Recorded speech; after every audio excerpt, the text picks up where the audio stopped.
So hi guys, welcome back to my two videos. तो इस video में दोस्तों डिस्कस करने वाले हैं यहाँ पर कुछ इंपॉर्टेंट कंपनीज को और उनसे रिलेटेड कुछ इंपॉर्टेंट अपडेट्स हैं जिसकी बात करेंगे इस वीडियो में। तो चलिए दोस्तों वीडियो की शुरुआत करते हैं। सबसे पहली कंपनी की बात करते हैं। पहली कंपनी का नाम है वारी रिन्यूएबल टेक्नोलॉजीज लिमिटेड। बट इसको डिस्कस करने से पहले दोस्तों, अगर आपने अभी तक चैनल को सब्सक्राइब नहीं किया है तो चैनल को सब्सक्राइब करके बेल आइकन को प्रेस कर लो और सेबी रजिस्टर्ड टेलीग्राम चैनल को भी ज्वाइन कर लो, जिसका लिंक आपको डिस्क्रिप्शन में देखने को मिल जाएगा। और एक डिस्क्लेमर भी है, जो भी कंपनी से रिलेटेड न्यूज़ एंड अपडेट्स हम लोग कवर करेंगे वो सारी न्यूज़ एंड अपडेट सिर्फ और सिर्फ एजुकेशन पर्पस के लिए है, सीखने के लिए है। तो इसको किसी भी तरह का इन्वेस्टमेंट एडवाइस मत समझना, आप खुद से रिसर्च और एनालिसिस भी कर सकते हैं। तो चलिए दोस्तों वीडियो की शुरुआत करते हैं। सबसे पहले बात करते हैं वारी रिन्यूएबल से रिलेटेड कुछ इंपॉर्टेंट न्यूज़ एंड अपडेट्स के बारे में। दोस्तों हाल ही में कंपनी ने अपने Q3 के अर्निंग्स को रिपोर्ट किया था और अर्निंग्स के बाद कंपनी ने कुछ गाइडेंस भी हमें सुनाई थी। अगर बात करें दोस्तों गाइडेंस के बारे में, तो वो हमें ये देखने को मिला था कि वारी रिन्यूएबल 29 गीगावाट के ऑर्डर पाइपलाइन पे आपको बिड करने का प्लान करती हुई दिख रही थी। साथ में 120 मेगावाट आईपीपी प्रोजेक्ट से रिलेटेड भी कंपनी ने चीज़ें हमें सुनाई थी, जिसकी साइज़ की बात करें तो 360 से लेकर 420 करोड़ तक का हमें देखने को मिल रहा था। और कंपनी ने बताया कि 120 मेगावाट का जो आईपीपी प्रोजेक्ट है वो नेक्स्ट फाइनेंशियल ईयर कंपनी को देखने को मिल सकता है। उसका मतलब कमीशनिंग का कंपनी प्लान कर रही है और इसका एस्टिमेट कंपनी ने रखा था कॉस्ट का कि 1 मेगावाट के एग्जीक्यूशन पे 3 से 3.5 करोड़ रुपए लगता है। और 120 मेगावाट का सिंपल सा मतलब है 120 इंटू 3 कर दो, आप जो फिगर देखोगे तो उसके एग्जीक्यूशन का नंबर वो होगा। ठीक है। बाकी अगर हम करंट कंपनी के ऑर्डर बुक के साइज़ की बात करें तो वो हमें 2.9 गीगावाट का देखने को मिलता है। और इबिट्टा मार्जिन कंपनी मेंटेन कर रखी है कि 15% से हम ऊपर का ही रिपोर्ट करेंगे। और 2.9 गीगावाट की एग्जीक्यूशन अगर कंपनी कर रही है, 1 मेगावाट के एग्जीक्यूशन पे 1 करोड़ भी अगर हम पकड़ के चलें तो आने वाले कल में कंपनी 2900 करोड़ तक का रेवेन्यू डेफिनेटली रिपोर्ट कर सकती है। अब देखो दोस्तों, 2026 के फाइनेंशियल ईयर में तो कंपनी ने गाइडेंस दिया था कि हम 3600 करोड़ का रेवेन्यू रिपोर्ट करेंगे, जो कि मिनिमम होगा। मैक्सिमम तो 4000 करोड़ के ऊपर का कंपनी ने नंबर दिया था। अब मिनिमम अगर 3600 करोड़ के नंबर को अचीव करना है तो अगले क्वार्टर में कंपनी को 1200 करोड़ का रेवेन्यू रिपोर्ट करना होगा। और 1200 करोड़ का रेवेन्यू अगर रिपोर्ट कंपनी कर देती है तो अगले क्वार्टर में ईयर ऑन ईयर बेसिस पे इजीली 100% से ज़्यादा की ग्रोथ कंपनी फिर से दिखाएगी रेवेन्यू में।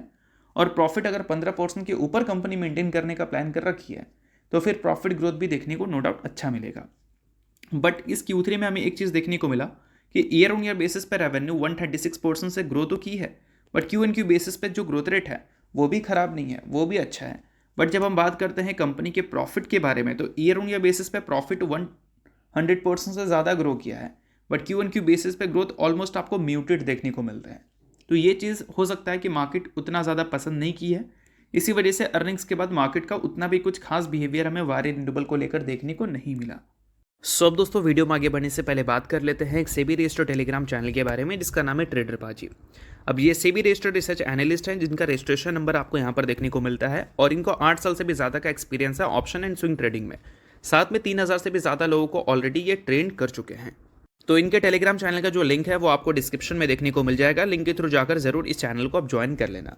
ज्वाइन करने का सबसे बड़ा प्लस पॉइंट ये है कि काफ़ी सारी कंपनी के टेक्निकल्स को प्रॉपर एनालिसिस कर यहाँ अपडेट किया जाता है, जो कि अभी आपको यूट्यूब पे तो देखने को नहीं मिलता, जिसको आप यहाँ पर आकर जरूर चेकआउट कर सकते हैं। उसके अलावा दोस्तों मार्केट से रिलेटेड जो समरी होती हैं वो सारी चीज़ें आपको यहाँ पर देखने को मिलती हैं। मार्केट से रिलेटेड जो इंपॉर्टेंट न्यूज़ एंड अपडेट्स होता है वो भी आपको यहाँ पर देखने को मिलता है। साथ में सेबी रजिस्टर्ड टेलीग्राम चैनल है तो इनके कॉल्स वगैरह भी दिखते हैं, जिसको भी चाहो तो आप चेकआउट कर सकते हो। तो लिंक डिस्क्रिप्शन में है, लिंक के थ्रू जाकर बिल्कुल फ्री ऑफ कॉस्ट आप इस टेलीग्राम चैनल को ज्वाइन कर सकते हैं। तो चलिए दोस्तों बात करते हैं अगली कंपनी के बारे में। अगली कंपनी का नाम है दोस्तों CDSL, यानी कि central depository services India limited. अब दोस्तों आप सभी को पता है रिसेंट टाइम्स में CDSL की परफॉर्मेंस वैसी हमें देखने को मिली नहीं है जैसी हमें 2024 में देखने को मिली थी। इसके पीछे का सबसे बड़ा रीज़न क्या है? CDSL का बिजनेस, जो कि पिछले 1 साल में वैसा परफॉर्म नहीं कर रहा है जैसा 2024 में परफॉर्म करता था। इसके पीछे का सबसे बड़ा रीज़न है स्टॉक मार्केट। अगर मार्केट के कंडीशंस की बात करें, 2025 में जो मार्केट कंडीशन रहा है और 2024 में जो मार्केट कंडीशन रहा है उसमें काफ़ी बड़ा आसमान ज़मीन का डिफरेंस आपको दिखेगा। 24 में मार्केट काफ़ी अच्छा कर रहा था और उस टाइम कैपिटल मार्केट से जुड़ी कंपनी के बिजनेस भी काफ़ी ज़्यादा अच्छे चल रहे थे और उस टाइम CDSL जैसी कंपनी लगातार अच्छी ग्रोथ दिखा रही थी अपने रेवेन्यू एंड प्रॉफिट वाले फिगर्स में। बट पिछले 1 साल में रेवेन्यू 4% से ही ग्रो हुआ है और प्रॉफिट में तो डी ग्रोथ हमें देखने को मिली है। और आने वाले क्वार्टर का जो रिजल्ट का डेट है दोस्तों वो भी कंपनी ने फाइनलाइज कर दिया है, जो कि है 31 जनवरी को। लास्ट क्वार्टर में कंपनी ने जो अर्निंग्स रिपोर्ट किए थे उसमें ईयर ऑन ईयर बेसिस पर नंबर सिर्फ हमें 1% से ही डी ग्रोथ देखने को मिल रहा था और उसके बाद कंपनी से एक्सपेक्टेशन था कि Q3 जब कंपनी रिपोर्ट करेगी तो यहाँ पर डेफिनेटली कंपनी के साइड से ग्रोथ हमें देखने को मिल सकता है। अब ग्रोथ को लेकर मार्केट की एक्सपेक्टेशंस के डेटा हमारे पास आ चुके हैं और ये एक्सपेक्टेशन की डेटा आपको मनी कंट्रोल के साइट पे देखने को मिल जाएगा, आप चाहो तो वहाँ से जाकर वेरीफाई भी कर सकते हो। और एक्सपेक्टेशन की डेटा को तो हमें देखकर यही लग रहा है कि इस बार market year on year basis पे ग्रोथ की उम्मीद लगाकर चल रही है। भले क्यू ऑन क्यू बेसिस पे नंबर आपको फ्लैट देखने को मिले, but year on year basis पे ग्रोथ देखने को मिलेगा, छोटा ही दिखेगा बट दिखेगा। अब मार्केट कंपनी के रेवेन्यू से क्या उम्मीद कर रही है? पिछले क्वार्टर में 319 करोड़ का रेवेन्यू कंपनी ने रिपोर्ट किया था। इस बार मार्केट की एक्सपेक्टेशन है 318 करोड़ का। क्यू एन क्यू बेसिस पे 1 करोड़ रेवेन्यू कम होगा, बट ठीक है, फ्लैट ही है, but year on year basis पे ग्रोथ कंपनी दिखा सकती है, ऐसा मार्केट एज्यूम कर रही है। बात करें प्रॉफिट के बारे में, तो प्रॉफिट में मार्केट सेम उम्मीद कर रही है, लगभग 141 करोड़ ऐसा। ईयर ऑन ईयर बेसिस पे भी यहाँ पर भी ग्रोथ हमें देखने को मिलेगी, क्यू एन क्यू बेसिस पे भी यहाँ पर भी नंबर आपको फ्लैट दिखेगी। अब जैसा कि दोस्तों मैंने आपको बताया था, इक्विटी टर्नओवर जो बीएससी का था वो मंथ ऑन मंथ नहीं, क्यू एन क्यू बेसिस पर उतना कुछ खास हमें देखने को नहीं मिली थी। पिछले साल के Q3 से अगर इस साल के Q3 को हमने कंपैरिजन किया, उसमें नंबर थोड़ी सी ठीक थी, बट पिछले Q2 और Q3 से मुकाबले अगर हम देखें तो वहाँ पर सिचुएशन उतनी भी ज़्यादा इंप्रेसिव और रिकवरी वाली देखने को नहीं मिली थी। तो इससे कहीं ना कहीं यही अंदाज़ा जा रहा था कि CDSL के number Q N Q basis पे जो पिछले बार रिकवर किए थे अच्छी तरह से, वो इस बार में भी रिपोर्ट वैसी होती हुई देखने को ना मिले, और वैसे ही कुछ मार्केट एक्सपेक्टेशन भी लेकर चल रही है। तो देखते हैं कि आगे चलकर नंबर भी कंपनी के वैसे ही होते हैं या फिर एक्सपेक्टेशन से अच्छे या फिर खराब देखने को मिलते हैं। तो चलिए अब बात करते हैं अगली कंपनी के बारे में, जिसका नाम है दोस्तों पॉलीकैब इंडिया लिमिटेड। बट इसको डिस्कस करने से पहले अगर आपने अभी तक सेबी रजिस्टर्ड टेलीग्राम चैनल को ज्वाइन नहीं किया है तो उसको जाकर आप ज्वाइन कर लो, लिंक आपको डिस्क्रिप्शन में देखने को मिल जाएगा। काफ़ी सारी कंपनी से रिलेटेड न्यूज़ एंड अपडेट्स आपको यहाँ पर मिलती है। उसके अलावा कई सारी कंपनी के टेक्निकल्स को प्रॉपर एनालिसिस कर भी यहाँ पर अपडेट किया जाता है, जिसको भी आप चाहो तो चेकआउट कर सकते हो। तो लिंक डिस्क्रिप्शन में है, लिंक के थ्रू जाकर चैनल को ज्वाइन कर लेना, बिल्कुल फ्री ऑफ कॉस्ट। अब पॉलीकैब की बात करते हैं तो अभी रिसेंटली पॉलीकैब इंडिया से रिलेटेड एक बड़ी खबर हमें देखने को मिली थी। खबर ये थी कि पॉलीकैब इंडिया को लेकर एक्सपेक्टेशन थी कि 2 से लेकर 4% तक ये अपने जो वायर के प्राइजेस हैं उसको बढ़ा सकती है BEE रेगुलेशंस की वजह से। और इस कारण क्या है कि पॉलीकैब इंडिया के जो मार्जिन्स है वो हमें ऊपर जाते हुए नजर आ सकते हैं, और इसके इफेक्टिव डेट हमें देखने को मिले थे 1 जनवरी का ही, ठीक है। और आज के दिन पॉलीकैब इंडिया की परफॉर्मेंस हमें अच्छी इसलिए देखने को मिली क्योंकि अभी रिसेंटली कमोडिटी मार्केट काफ़ी ज़्यादा हाईलाइट रहता हुआ दिखा था, क्योंकि सिल्वर की बात करें, गोल्ड की बात करें या फिर कॉपर की बात करें तो सभी छप्पर फाड़ तेज़ी आपको रिपोर्ट करते हुए दिखे थे।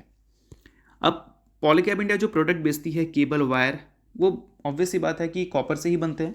अब कॉपर का प्राइस अगर बढ़ेगा तो ऑब्वियस सी बात है इनके जो प्रोडक्ट के प्राइस हैं वो भी हमें बढ़ते हुए दिखेंगे, जिस केस में हो सकता है लोग कंज्यूम करना कम कर दें, यानी कि परचेस करना कम कर दें, और इस वजह से कंपनी को वॉल्यूम नुकसान और रेवेन्यू नुकसान कंपनी को फेस करना पड़े। बट अभी रिसेंटली कंपनी जो Q3 की अर्निंग्स रिपोर्ट किया उसमें कंपनी के मैनेजमेंट की तरफ से गाइडेंस देखने को मिली कि कोई भी ऐसा उनको डिमांड इम्पैक्ट देखने को नहीं मिला है जो कमोडिटी प्राइस हमें शार्पली बढ़ते हुए देखने को मिले हैं उस वजह से। और EPC मार्जिन कंपनी एक्सपेक्ट कर रही है कि हाई डिजिट में ही देखने को मिलेगा over the medium to long term, यानी कि अगर हम बात करें अगले कुछ सालों के लिए या फिर एक 5-10 साल की टाइम फ्रेम की अगर हम बात करें तो। और दोस्तों यहाँ पर जेफरीज ने बताया है कि अगर हम कंपनी के बोल सकते हैं सेक्टर की बात करें तो वो जो हमें हाउसिंग एंड इंफ्रास्ट्रक्चर में देखने को मिल रही है उससे 2025 से लेकर 28 तक इनके जो EPS की एस्टिमेट है वो 25% CAGR से है। और अभी हाल ही में कंपनी ने जो अर्निंग्स रिपोर्ट किए थे उसमें भी कंपनी के जो वॉल्यूम्स हैं वो भी हमें 46% से ग्रो करते हुए दिखे थे। तो volumes, revenue, profit, margins, guidance, इन सभी पैरामीटर्स पे पॉलीकैब इंडिया से रिलेटेड चीज़ें अच्छी सुनने को मिल रही है। इसी वजह से पॉलीकैब इंडिया की कमेंट्री काफ़ी ज़्यादा आज के दिन आपको हाईलाइट होती हुई दिखी, और साथ में जेफरीज और जो ब्रोकरेज हाउस की रेटिंग्स है वो भी बहुत ज़्यादा आज के दिन हाईलाइट होती हुई दिखी, जिस वजह से पॉलीकैब इंडिया में 3 से 4% तक की तेज़ी हमें देखने को मिली थी। बाकी इसके अलावा बात करें अगली कंपनी के बारे में, नाम है दोस्तों इन्फोबीन्स टेक्नोलॉजी। रिसेंटली दोस्तों कंपनी ने डिसाइड किया है कि 22 जनवरी को ये बोर्ड मीटिंग कंडक्ट करेंगे, जिस बोर्ड मीटिंग में ये बोनस कंसिडर करेंगे, और साथ में उस बोर्ड मीटिंग के आउटकम में कंपनी अपने Q3 के अर्निंग्स को भी आपको शो करती हुई दिखेगी। सो अगर आप इस कंपनी के शेयर होल्डर हैं तो बेशक इस डेट को नोट कर सकते हैं, शेयर होल्डर नहीं आप इग्नोर कर सकते हैं। न्यूज़ थी इस वजह से मैंने बता दिया, बाकी ये किसी भी तरह का रिकमेंडेशन नहीं है। तो होप करता हूँ ये वीडियो आपको अच्छा लगा होगा। चलो लाइक कीजिए, पहले सब्सक्राइब कीजिए। वीडियो के लिए बहुत बहुत शुक्रिया।